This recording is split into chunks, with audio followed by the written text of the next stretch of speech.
नमस्कार दोस्तों, मैं सुशील कटारिया स्वागत करता हूं आपके अपने YouTube चैनल सर्वहित जींद में। दोस्तों, जैसा कि आप सब जानते हैं, आज भाद्रपद मास की अष्टमी तिथि है। आज पूरा देश पर्व मना रहा है श्री कृष्ण जन्माष्टमी के रूप में।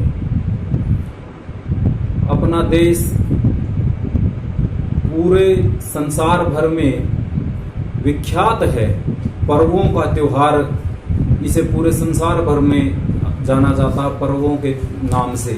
पर्वों का देश, भारत देश पर्वों का देश, इस नाम से इसको जाना जाता है। उसका कारण है, जैसे अपने देश में जो वर्ष है पूरे संसार भर में चलता है 365 दिन का होता है, लेकिन 365 दिन के वर्ष में और अपने देश में एक वर्ष में 416 पर्व मनाए जाते हैं। इसीलिए इस देश को पर्वों का देश कहा जाता है। पूरे संसार भर के जो विदेशी लोग हैं वो सदा आश्चर्य में हैं कि ऐसा हो भी सकता है, लेकिन होता है। यदि औसतन इसकी हम सब चर्चा करें तो एक दिन में एक त्योहार, एक पर्व हमारे देश में मनाया जाता है, क्योंकि वो लोग आश्चर्य में इसीलिए हैं कि वो नहीं जानते हमारे यहाँ की जो परंपराएं हैं, सभ्यताएं हैं, हमारी जो विद्याएं हैं, उनसे वो परिचित नहीं है। क्योंकि जो पर्व होता है वो पर्व का अर्थ होता है प्रसन्नता देने वाला, अर्थात जो प्रसन्नता दे वो पर्व। जो जिस कार्य से हमें प्रसन्नता होती है वो पर्व होता है। और हमारी संस्कृति में, हमारी सभ्यता में वो सब सम्मिलित हैं कि प्रत्येक वो कार्य हमारे देश के लोग करते आए हैं जिससे उन्हें सुख मिलता है, प्रसन्नता मिलती है, खुशी मिलती है, और उसी के रूप में मनाते हैं। जैसा कि अभी चर्चा की कि आज हमारे देश में जन्माष्टमी है, श्री कृष्ण जी का जीवन चरित्र यहाँ प्रसारित होगा, उनको याद किया जाएगा। तो बहुत सारे लोग हैं वो श्री कृष्ण जी के को याद करने का अलग अलग तरीके अपनाए हुए हैं। बहुत सारे लोग हैं उनकी याद में मंदिरों को सजाएंगे, बहुत सारे लोग उनके लिए उपवास रखेंगे, बहुत सारे लोग हैं अपने घरों में अपने बच्चों को अलग अलग श्री कृष्ण जैसा कि आप चित्रों में देखते हैं वैसी वैसी वेशभूषाएं पहनाएंगे, उनको राधा बनाएंगे, किसी को कृष्ण बनाएंगे। तो इस प्रकार से सब आनंदचित होंगे। अनेक प्रकार की श्री कृष्ण लीलाएं रचाई जाएंगी, उनसे श्री कृष्ण के चरित्र को प्रचारित किया जाएगा, प्रसारित किया जाएगा।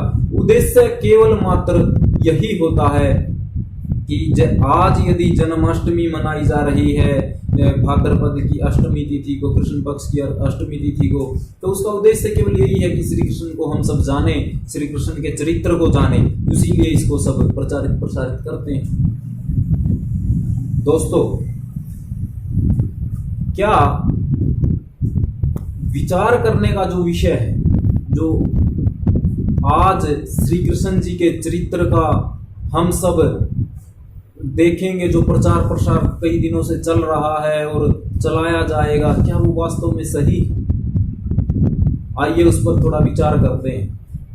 महाभारत काल में जब श्री कृष्ण का जो समय था, उस समय के राजा युधिष्ठिर, धर्मराज जिसको हम सब बोलते हैं, धर्मराज युधिष्ठिर, उन्होंने अपने जीवन में राजसूय यज्ञ की सोची।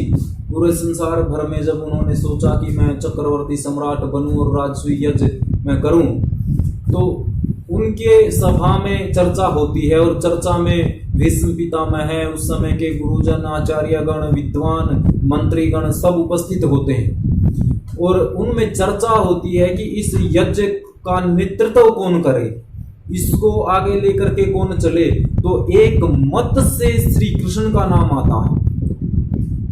वहां चर्चा होती है कि यदि कोई शस्त्र शास्त्र विद्या नीति निपुण महादानी निष्ठावान यदि कोई है, चरित्रवान यदि कोई व्यक्ति है, तो आज पूरे संसार भर में केवल और केवल श्री कृष्ण जी हैं और उन्हीं को ये बागडोर दी जाए, उन्हीं के नेतृत्व में ये राजसूय यज्ञ किया जाए।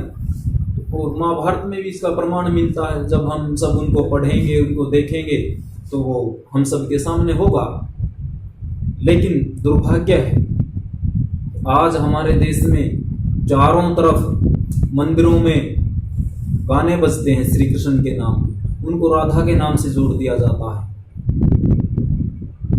कोई उनको चूड़ियां बेचने वाला बताता, मनियारे का भेष बनाया, शाम चूड़ी बेचने आया, कोई मोहे मन मोह लिया, काले रंग वाले ने, कुछ इस प्रकार के अनेकों गीत आज बजाए जाएंगे। क्या ये यही चरित्र था? एक तरफ तो सभा में उनको विद्यावान, शास्त्र विद्या से युक्त, नीति निपुण, चरित्रवान और इस प्रकार के महादानवीर, इस प्रकार से महाबली, इस प्रकार के शब्दों से उनको सुशोभित किया गया, उनको राजसूय यज्ञ का नेतृत्व सौंपा गया। और एक तरफ हम सब ने उनको चूड़ी बेचने वाला बना दिया, उनको गोपियों को छेड़ने वाला बना दिया, और न जाने कितने कितने मीराबाई के साथ उनका संबंध जोड़ दिया, उनकी प्रेमिका उसको बना दिया गया। अनेक प्रकार की वो उनके साथ चरित्र में घालमेल की गई। वास्तव में था क्या? श्री कृष्ण जी का जन्म जिस समय हुआ, उनके माता पिता अनेक अविद्याओं में और उस समय का अत्याचारी राजाओं के उसमें हमारा देश था। जिस समय श्री कृष्ण जी का जन्म हुआ, उससे पूर्व इस आर्यावर्त की जो विद्या पद्धति थी, शिक्षा पद्धति थी, जो पाठ्य सिद्धांत थे, वो टूटना प्रारंभ हो चुके थे। और जिस समय श्री कृष्ण जी का जन्म हुआ, श्री कृष्ण जी ने जन्म लिया और अपना बाल्यकाल से वो युवावस्था में आए, उस समय तक ये अखंड आर्यावर्त टुकड़ों में बट चुका था। अनेक स्वार्थी राजा इसको जनता के ऊपर, इस देश में जैसा वेद विरुद्ध वो अपना नियम बनाते और थोपते रहते थे और इनका शोषण हमारी प्रजा का कर रहे थे। श्री कृष्ण जी का जन्म हुआ, संदीपनी ऋषि के यहाँ विद्या प्राप्त की और विद्या प्राप्त करके महाभारत रचाया, हम कह सकते हैं। क्योंकि इस देश के चारों तरफ की जब दृष्टि दौड़ाई, इसको एकमत करने के लिए श्री कृष्ण जी ने महाभारत रचाया और धर्म की विजय के लिए अधर्म पर लड़ाई की। जिस समय पर कुरुक्षेत्र के मैदान में श्री अर्जुन को किम कर्तव्य विमूढ़ की स्थिति में देखा, वो सब जनों के प्रति दया भाव उनके अंदर उमड़ा, कर्तव्य को भूल चुका, धर्म को छोड़ अधर्म की ओर बढ़ चला। उस समय पर भी श्री कृष्ण ने वेद विद्याओं के आधार पर कुरुक्षेत्र के मैदान में अर्जुन को गीता का ज्ञान दे करके और अपने कर्तव्य का बोध करवाया, जिससे श्री अर्जुन जी अपने धनुष के बल पर विजय प्राप्त की। ऐसा चरित्र हमारे महान, मैं कहूँगा उस समय के क्रांतिकारी श्री कृष्ण, योगेश्वर श्री कृष्ण, योगीराज श्री कृष्ण, वो भक्त श्री कृष्ण, राष्ट्र भक्त श्री कृष्ण जी का था। लेकिन दुर्भाग्य है, अनेक कवियों ने न जाने क्या क्या श्री कृष्ण को बनाया। जो हमारे 18 पुराण हैं, उनमें से 2 पुराण पढ़ने के लायक है, जिनमें श्री कृष्ण जी का चरित्र बहुत ही ऊंचा बताते हैं। महर्षि दयानंद सरस्वती भी सत्यार्थ प्रकाश में अत्युत्तम चरित्र यदि किसी का बताते हैं तो वो श्री कृष्ण का बताते हैं। तुलसीदास ने भी जो ये गपोड़े श्री कृष्ण के लिए हमारे समाज में प्रचलित हुए, उन कवियों ने किए। किसी ने राधा के साथ उनकी शादी रचवा दी, किसी ने उनकी प्रेमिका मीराबाई को बना दिया, जबकि श्री कृष्ण की केवल मात्र एक रानी थी जिनका नाम था रुक्मिणी। तुलसीदास तुलसीदास भी ऐसे कवियों के लिए कहते हैं, इस श्री कृष्ण के हमारे पूर्वजों के लिए जो इस प्रकार की बातें करते हैं उनकी जिह्वा कट जानी चाहिए। ऋषि दयानंद भी कहते हैं कि ऐसे ऐसे कवि जो हमारे महापुरुषों के चरित्र को बदनाम करते हैं उनको गर्भ में ही मर जाना चाहिए था, गर्भ धारण करते ही उनको मर जाना चाहिए था। इस धरती पर आकर के उन्होंने सभ्यता का, हमारे महापुरुषों का अपमान ही किया है।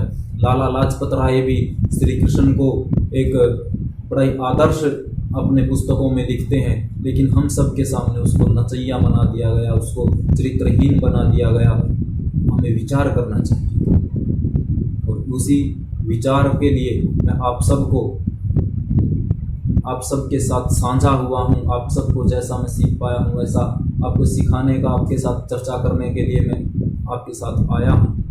मैं चाहूँगा कि हम सबको एक तो छोटा सा मैं चित्रण आपके सामने श्री कृष्ण जी के चरित्र का दिखाने का प्रयास किया है।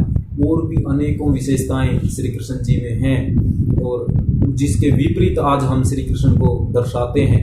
मैं चाहूँगा कि हम सबको महाभारत नामक पुस्तक, श्री कृष्ण के उपदेश, गीता नामक पुस्तक को हम सबको पढ़ना चाहिए, ताकि ये देश जिस कामना के साथ महाभारत युद्ध श्री कृष्ण ने करवाया था पुनः उसी कामना को प्राप्त हो और ये अखंड देश बने। टुकड़ों में विभाजित ये देश, मतांतरों में विभाजित ये देश एक होकर के अखंड भारत बने।